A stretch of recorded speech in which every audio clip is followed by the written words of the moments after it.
Hi hello ಎಲ್ಲರಿಗೂ ನಮಸ್ಕಾರ. ಶಾಂತಿ cooking and health ಟಿಪ್ಸ್ಗೆ ಸ್ವಾಗತ. ನಾನಿವತ್ತು ಈ ಸೆಕೆಗಾಲಕ್ಕೆ ಮಕ್ಕಳಿಗೆಲ್ಲ ಇಷ್ಟವಾಗುವಂತಹ ಫ್ರೂಟ್ಸ್ ಕಸ್ಟರ್ಡನ್ನು ಮಾಡ್ತಾಯಿದ್ದೀನಿ. ತುಂಬಾ ಸುಲಭವಾಗಿ ನಾವು ಇದನ್ನು ಮಾಡ್ಕೊಳ್ಬೋದು.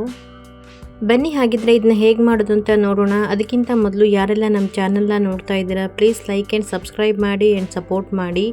ಮೊದಲಿಗೆ ನಾನಿಲ್ಲಿ ಒಂದು ಬೌಲಿಗೆ 2 ಸ್ಪೂನ್ ಆಗೋಷ್ಟು ಕಸ್ಟರ್ಡ್ ಪೌಡ್ರನ್ನು ಸೇರಿಸ್ಕೊಳ್ತಾ ಇದ್ದೀನಿ. ನಂತರ ಅದಕ್ಕೆ ಸ್ವಲ್ಪ ಹಾಲನ್ನು ಸೇರಿಸಿ ಒಂಚೂರು ಗಂಟಿಲ್ದಿರೋ ಹಾಗೆ ಇದನ್ನು ಚೆನ್ನಾಗಿ ಮಿಕ್ಸ್ ಮಾಡ್ಕೊಳ್ತಾ ಇದ್ದೀನಿ.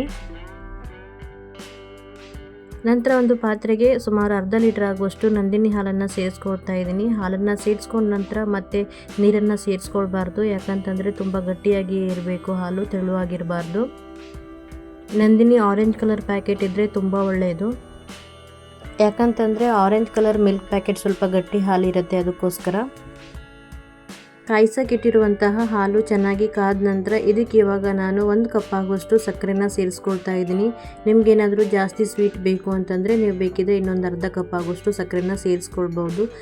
ನಾನಿಲ್ಲಿ ಸ್ವೀಟ್ ಸ್ವಲ್ಪ ಕಮ್ಮಿ ಇರಲಿ ಅಂತ ಹೇಳಿ 1 ಕಪ್ ಆಗುವಷ್ಟು ಸಕ್ಕರೆನ ಸೇರಿಸ್ಕೊಂಡಿದ್ದೀನಿ.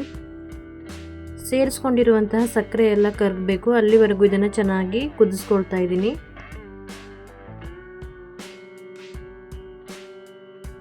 ಹಾಲು ಚೆನ್ನಾಗಿ ಕುದಿ ಬಂದ ನಂತರ ಗ್ಯಾಸ್ ಆಫ್ ಮಾಡಿ ಮಾಡಿಟ್ಕೊಂಡಿರುವಂತಹ ಕಸ್ಟರ್ಡ್ ಮಿಶ್ರಣವನ್ನು ಹಾಲಿಗೆ ಸೇರಿಸ್ಕೊಳ್ತಾ ಇದ್ದೀನಿ.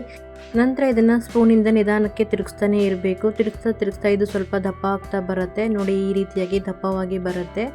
ನೋಡಿ, ಇವಾಗ ಕಸ್ಟರ್ಡ್ ರೆಡಿ ಆಗಿದೆ. ಇದನ್ನು ಇವಾಗ ಪೂರ್ತಿಯಾಗಿ ತಣ್ಣಗಾಗಕ್ಕೆ ಬಿಡ್ತಾ ಇದ್ದೀನಿ. ಪೂರ್ತಿಯಾಗಿ ತಣ್ಣಗಾದ ನಂತರ ಇದನ್ನು ಇವಾಗ ನಾನು ಒಂದು ಗ್ಲಾಸ್ ಬೌಲಿಗೆ ಸೇರಿಸ್ಕೊಳ್ತಾ ಇದ್ದೀನಿ. ಮಕ್ಕಳಿಗಂತೂ ಈ ರೀತಿಯಾಗಿ ಫ್ರೂಟ್ಸ್ ಕಸ್ಟರ್ಡನ್ನು ಮಾಡಿಕೊಟ್ರೆ ತುಂಬಾ ಇಷ್ಟಪಟ್ಟು ತಿಂತಾರೆ. ನಂತರ ಇದಕ್ಕೆ ಕಟ್ ಮಾಡಿ ಇಟ್ಕೊಂಡಿರುವಂತಹ ಫ್ರೂಟ್ಸ್ಗಳನ್ನೆಲ್ಲ ಸೇರಿಸ್ಕೊಳ್ತಾ ಇದ್ದೀನಿ. ಬಾಳೆಹಣ್ಣು, ಸೇಬು ಮತ್ತು ದಾಳಿಂಬೆಯನ್ನು ಸೇರಿಸ್ಕೊಳ್ತಾ ಇದ್ದೀನಿ. ಹಾಗೆ ಸ್ವಲ್ಪ ಒಣ ದ್ರಾಕ್ಷಿಯನ್ನು ಸೇರಿಸ್ಕೊಳ್ತಾ ಇದ್ದೀನಿ. ನಿಮ್ಮ ಹತ್ರ ಹಸಿ ದ್ರಾಕ್ಷಿ ಹಣ್ಣು ಇತ್ತು ಅಂತಂದರೆ ನೀವು ಅದನ್ನೇ ಸಹಿತ ಸೇರಿಸ್ಕೊಳ್ಬೋದು. ಹಾಗೆ ಕಟ್ ಮಾಡಿದ ಡ್ರೈ ಫ್ರೂಟ್ಸನ್ನು ಸಹಿತ ಸೇರಿಸ್ಕೊಳ್ತಾ ಇದ್ದೀನಿ. ಹಾಗೆ ನಿಮಗೆ ಬೇರೆ ಯಾವುದಾದ್ರೂ ಫ್ರೂಟ್ಸ್ ಇಷ್ಟ ಇತ್ತು ಅಂದರೆ ನೀವು ಅದನ್ನು ಕೂಡ ಸೇರಿಸ್ಕೊಳ್ಬೋದು. ಎಲ್ಲವನ್ನು ಸೇರಿಸ್ಕೊಂಡ ನಂತರ ಒಮ್ಮೆ ಚೆನ್ನಾಗಿ ಮಿಕ್ಸ್ ಮಾಡ್ಕೊಳ್ಬೇಕು. ಈ ರೀತಿಯಾಗಿ ಪೂರ್ತಿಯಾಗಿ ಚೆನ್ನಾಗಿ ಮಿಕ್ಸ್ ಮಾಡ್ಕೊಂಡ ನಂತರ ಇವಾಗ ಇದನ್ನು ನಾವು 1 ಅವರ್ ಫ್ರಿಜ್ಜಲ್ಲಿ ಡೀಪಲ್ಲಿ ಇಡಬೇಕು. ಫ್ರಿಜ್ಜಲ್ಲಿಟ್ಟು 1 ಅವರ್ ಆದ ನಂತರ ತಂಪಾದ ಕಸ್ಟರ್ಡ್ ಫ್ರೂಟ್ಸ್ ರೆಡಿಯಾಗಿದೆ. ಇವಾಗ ನೋಡಿದ್ರಲ್ವ, ಮನೆಯಲ್ಲಿನೇ ತುಂಬ ಸುಲಭವಾಗಿ ಕಸ್ಟರ್ಡ್ ಫ್ರೂಟ್ಸನ್ನು ಹೇಗೆ ಮಾಡ್ಕೊಳ್ಬೋದು ಅಂತ ಹೇಳಿ. ಮಕ್ಕಳಂತೂ ಇದನ್ನು ಮಾಡಿಕೊಟ್ರೆ ತುಂಬಾ ಇಷ್ಟಪಟ್ಟು ತಿಂತಾರೆ. ನಾನು ಮಾಡಿರೋ ಈ ವಿಡಿಯೋ ನಿಮಗೆ ಇಷ್ಟ ಆದರೆ ಈ ವಿಡಿಯೋನ ನಿಮ್ಮ ಫ್ಯಾಮಿಲಿ ಆ್ಯಂಡ್ ಫ್ರೆಂಡ್ಸ್ಗೂ ಶೇರ್ ಮಾಡಿ.